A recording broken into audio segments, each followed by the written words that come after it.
Hi, I'm Steve Adubato. This, as you know, watching every Sunday morning at 10 a.m. on News 12 Plus.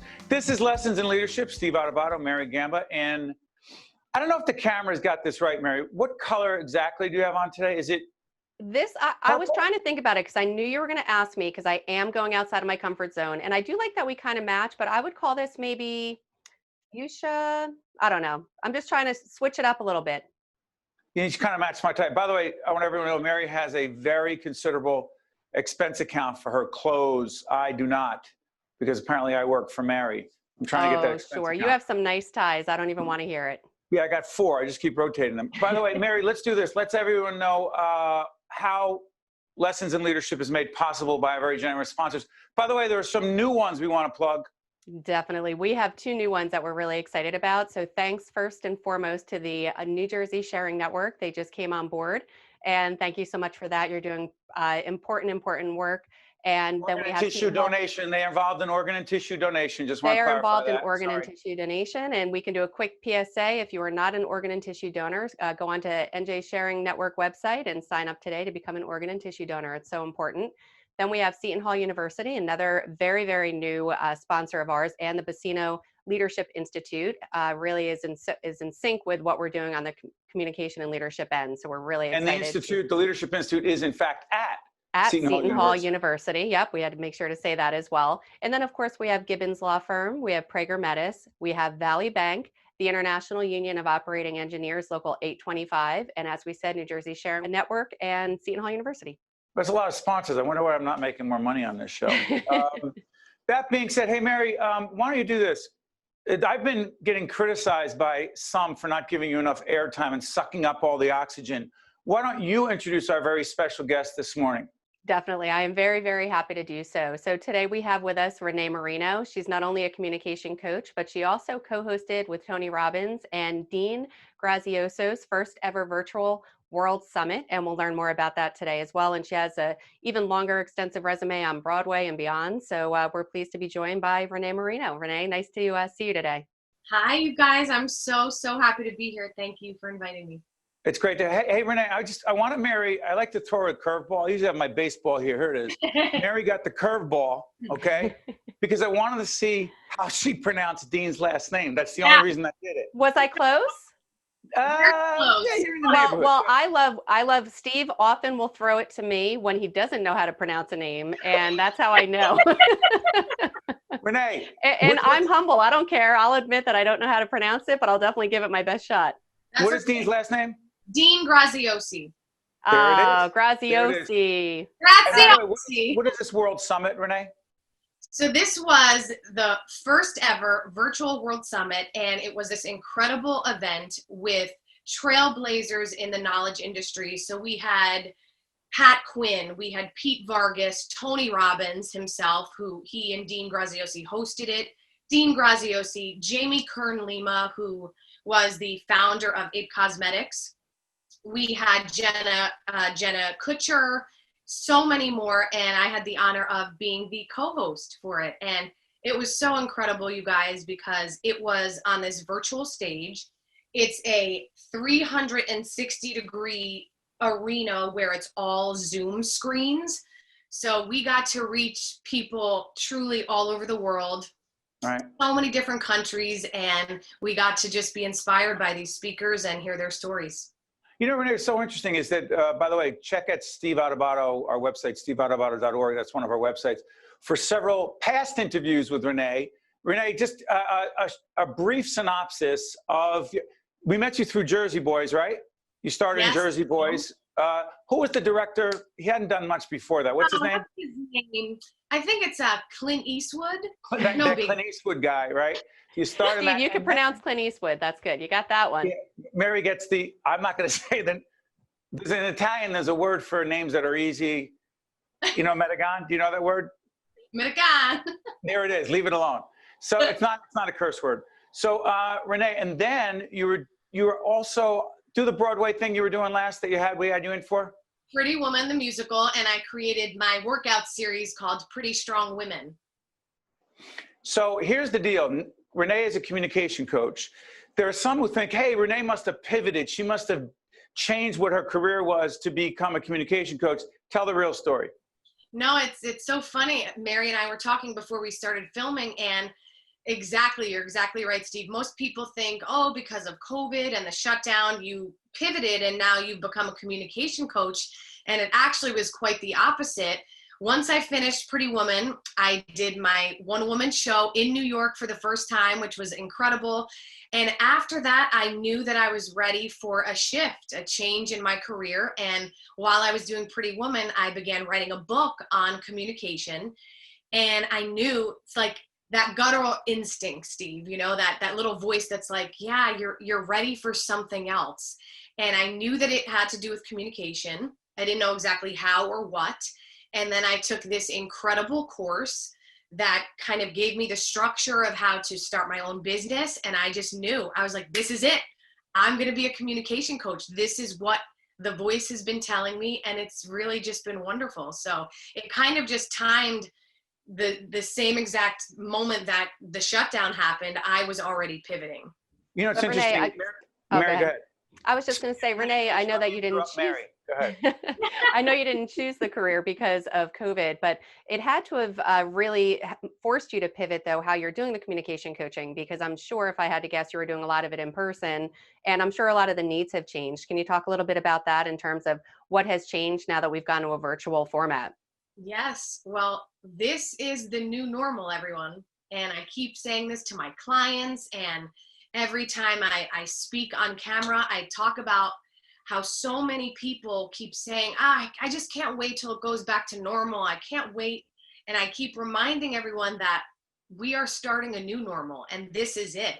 The virtual world is here to stay. And for me as a communication coach, helping people to become comfortable in this setting, being themselves on camera, speaking on Zoom and in their Zoom meetings and on FaceTime, it's a real skill. And most people overlook it because most businesses have not had to operate virtually until now.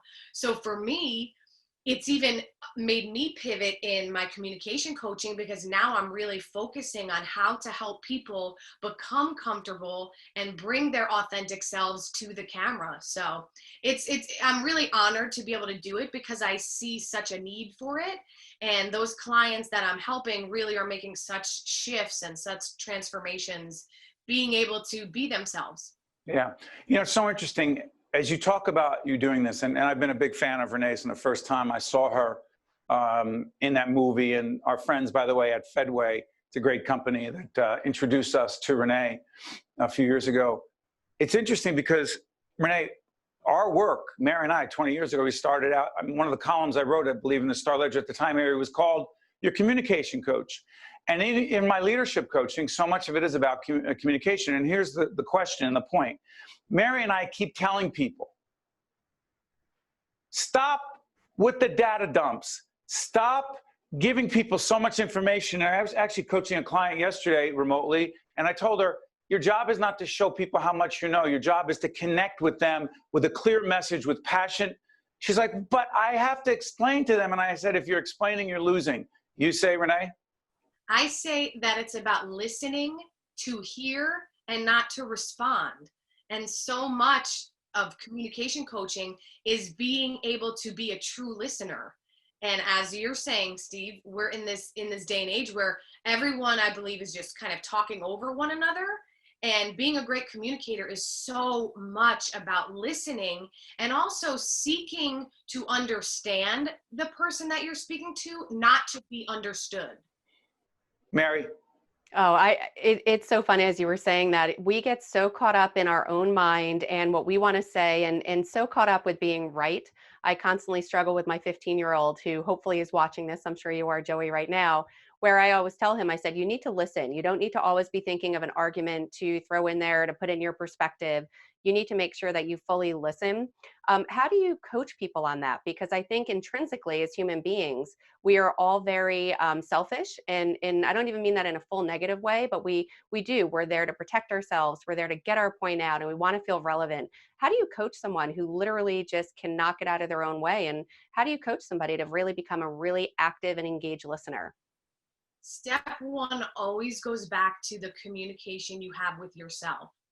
I am a big, fan of journaling, and I train all of my clients to check in with themselves from the second they wake up. Why do I say that? Because oftentimes the reason we talk so much and, we're trying to get our point across, we haven't taken a step back and said, okay, how am I feeling today? What's going on with me? You know what? Actually, I'm still upset about that argument I had with my husband or my wife yesterday. I'm going to write about it, let it go, and then move on with my day first from a place of being grounded. And what I see, especially in this day and age of technology, of social media, we are all so fast moving that our minds are trained to be distracted. And from second to second, if the three of us are speaking and I hear my notification on my phone go off, boom, it's like Pavlov's dog, right? All of a sudden I'm trained to look to my phone and I've checked out. So it's about first taking the time to ground yourself. I, believe in meditation, prayer, whatever works for you, but starting your day away from the electronics to really get in touch with yourself. And then you'll see that when you're in conversations with others, you're able to come at those conversations from a more honest and a place where you're sitting back and not so ready to jump in and speak over the other person. Renee, look, in the time I have left, I'm curious about something. I've often said to people who say, I'm nervous, I'm anxious, I'm afraid, I'm uncomfortable. And my response is, okay, join the club.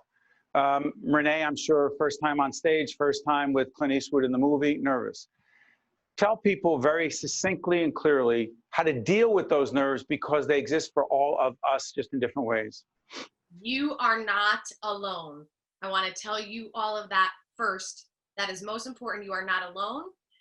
And it's all about how you look at those nerves. Nerves are just energy, right? So you can label them nerves or you can label them excitement. And you can remind yourself that it's the same energy. It's all about perspective. So put yourself in a time and a place when you were so excited and you were like, oh, yes, this thing just happened. I won the lottery. I met the person that is going to be my husband. Whatever that situation is for you, remind yourself of that. And when you feel the butterflies in your stomach, instead of thinking, oh no, that means I have to shut off, put those shoulders back, ground yourself like a tree, and put yourself in the spirit of excitement. Hey, Mary, real quick, before we let Renee go, what do we often say about there's a fork in the road? We tell our clients there's a fork in the road. One road is the nerves road, right? Yep. And the other one is? Is it passion? It's passion. So you get to the fork in the road. There it is. You have to make a decision. Yes, you're nervous, you're anxious, you're fearful. What if I screw up? Yeah, we got that. That's this road. But there's a fork and there's a decision to be made. And it's also oh, go ahead, Steve, I'm sorry. But I often say this about athletes as well. If you tap into the energy that Renee's talking about, you'll get so far down that energy road, you'll forget. Yes. Renee, is that right? 100%. Look, I'm getting so excited as we're talking about this because it's so true. And the second point I want to make, everyone, and this is really, really beneficial, is to remind yourself that fear is just a part of who we are, right? Our brains were created to keep us safe and survival mode. So don't worry about getting rid of fear. It's about acting in spite of the fear. And that's courage, right? Courage is not courage without fear. So what I teach is taking imperfect action. And that means still take the action, even if you're like, oh my gosh, there's butterflies, I'm excited, I'm still gonna go. Go, Mary, 30 seconds, go. I was just going to say, we always say that it's all about playing the right movie in your head. If you play that wrong movie in your head, it's going to become a self-fulfilling prophecy. So if you go into that saying, I'm going to forget my lines in this presentation and I'm going to fail, I'm going to sweat, they're not going to like it. Then you want to know what? Then they're not going to like it. So if you actually play the right movie in your head going in there, that I'm going to go in, I'm going to kill it, you're going to do a lot better. And sure, you still may get nervous. You're still human, but playing that right movie in your head every time always helps. For sure. Well said, Mary. Hey, Renee, you know what? I'm confident that everyone watching right now, not only on News 12 Plus, but on all our other platforms, just learned a lot from you. You helped a lot of people. And I know you well enough to know the primary reason, other than making a living and being successful as a coach, you're there to help people. And that's what you just did. So Renée Marino, communication coach, we've had Renee's information up throughout the entire segment. We wish you all the best, and you have an open invitation on Mary and Steve's lessons in leadership. Thanks, Renee. Thank you so much, everyone. Have a great day. Well done. We'll be right back right after this. This edition of Lessons in Leadership with me, Steve Adubato, and my colleague Mary Gamba is brought to you by Gibbons PC, the Buccino Leadership Institute at Seton Hall University, New Jersey Sharing Network, Prager Metis, Valley Bank, the International Union of Operating Engineers, Local 825, and Seton Hall University, showing the world what great minds can do since 1856. This is Mary Gamba. If you want more leadership tips and tools, log on to stand-deliver.com. Promotional support for this edition of Lessons in Leadership with me, Steve Adubato, and my colleague Mary Gamba has been provided by NJ On Air, CIANJ, and Commerce Magazine. I could feel my lungs fill with oxygen, and I got my life back. The Sharing Network means to me hope, life, and everything. The Sharing Network was a lifeline to me when I really needed it. We are an organ procurement organization. The core purpose of the New Jersey Sharing Network is to save and enhance lives. To honor those who gave. Pay tribute to those who received. Offer hope to those who continue to wait. And remember the lives lost while waiting. For the gift of life.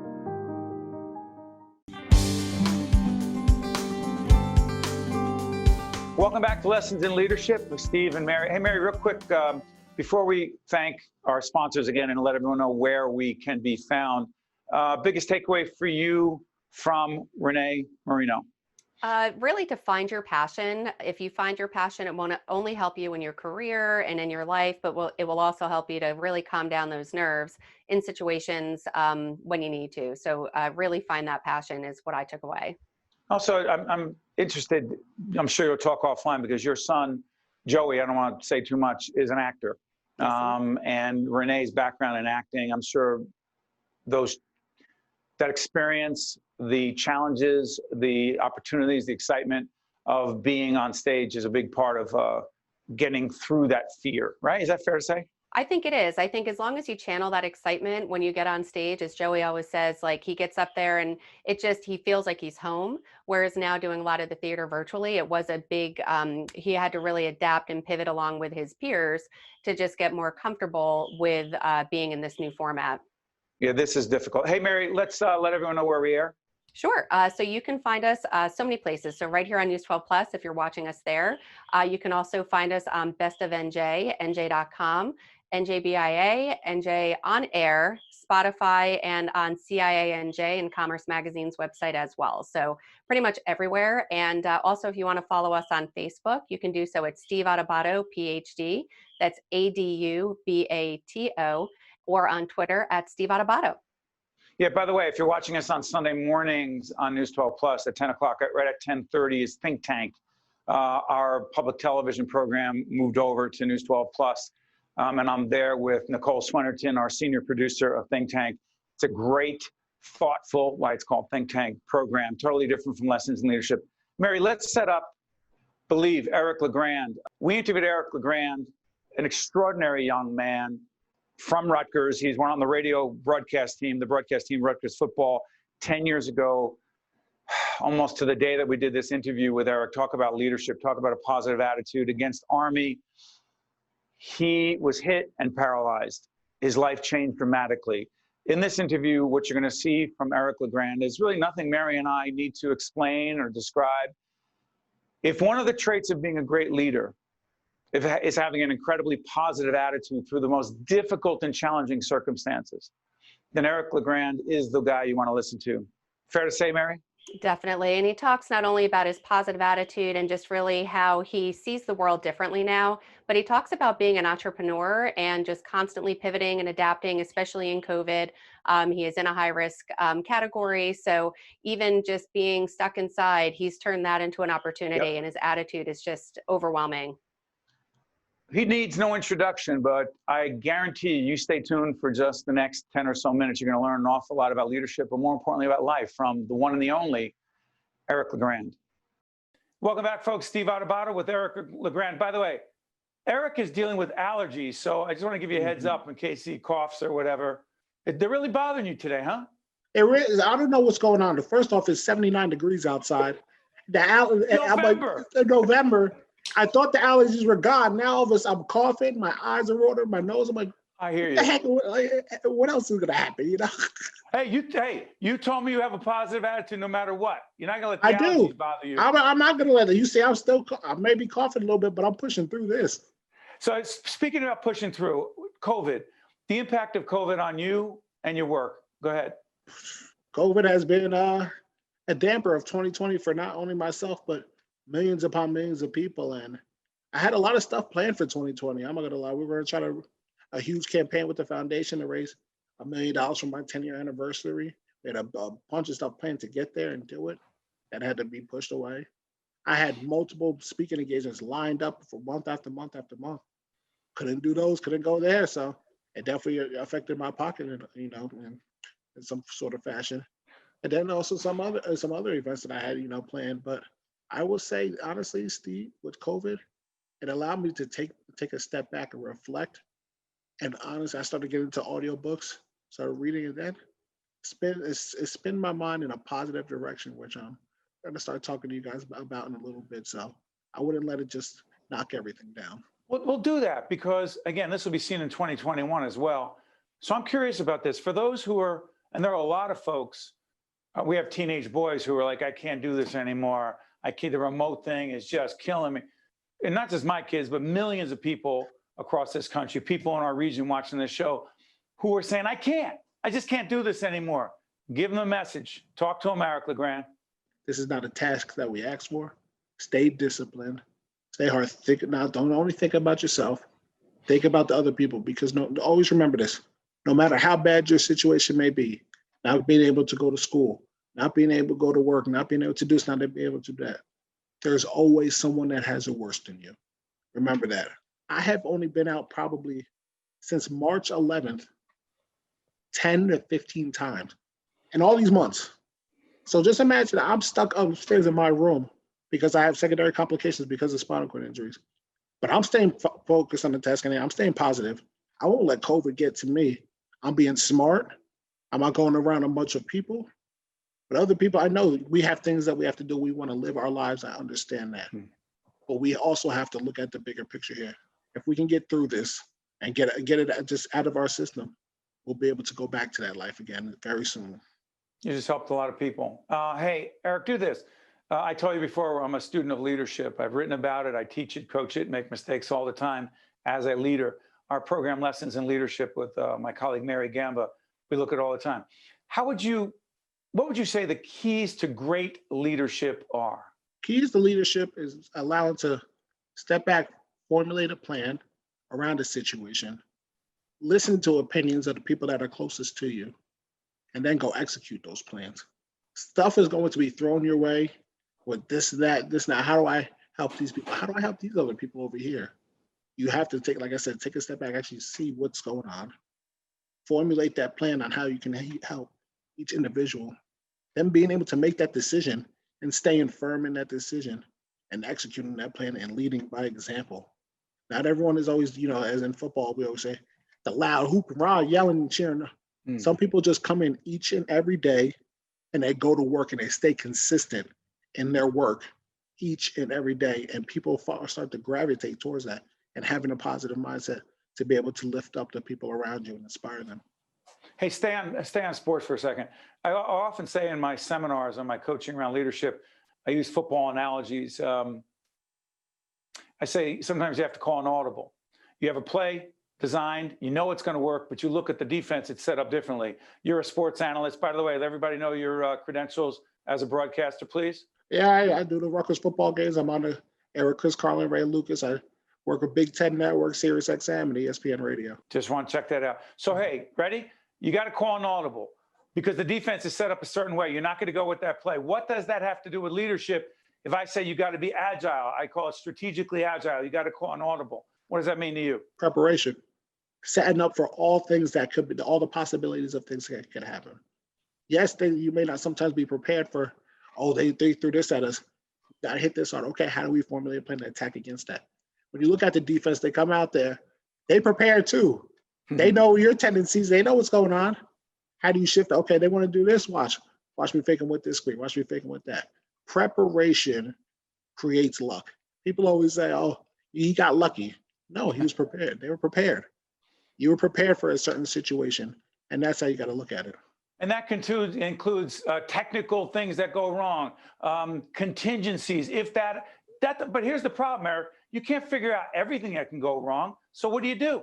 When you can't figure out everything that goes wrong, you have to be able to absorb a blow and then pivot. Pivot to the next thing. I have a great example for that. My 10th annual Walk to Believe this year. We were supposed to have it at Rutgers like we always do. My 5K, run, walk, roll. It was going to be at night with a glow stick run, fireworks, all this stuff. COVID comes. Can't have a gathering, 1,000 people. We're not allowed to do that. What do? We pivot. We make it a virtual 5K run where people can do it in their own towns, in their own time, with socially distanced from everybody. And we end up getting all participants from 50 states, 2 U.S. territories, and 10 countries. And we raised $190,000 more than we ever did before in our lives during COVID.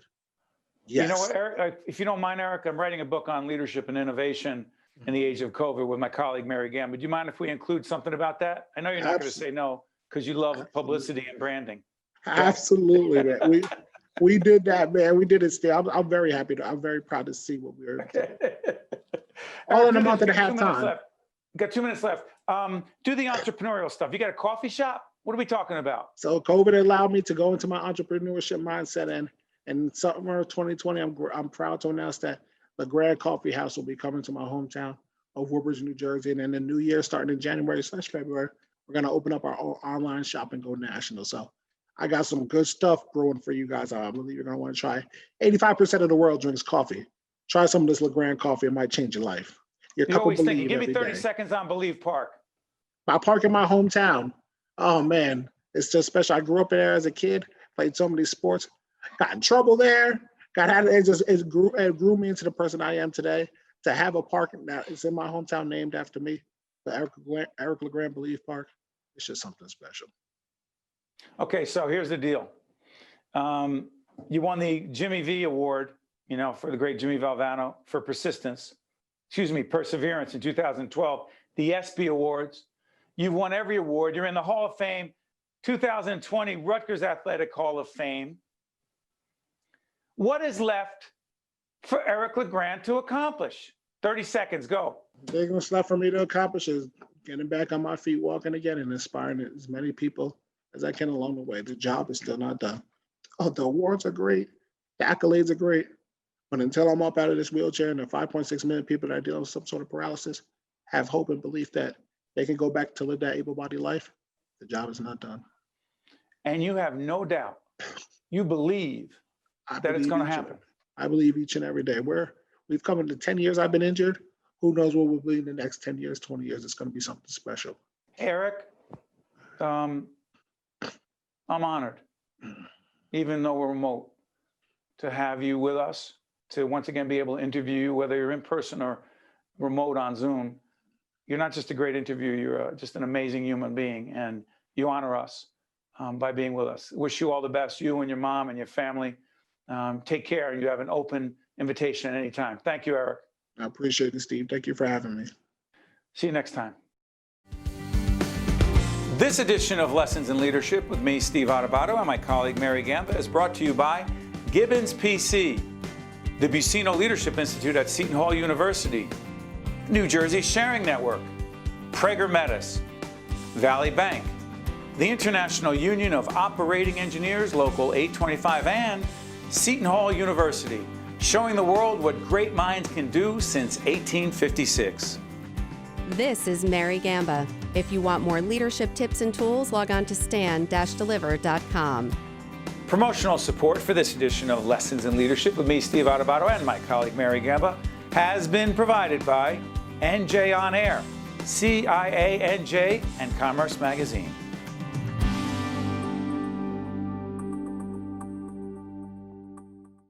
Construction companies work at the heart of our communities. So do the operating engineers of Local 825, who build our roads and bridges and ensure the safe transmission of energy that keeps us on the move.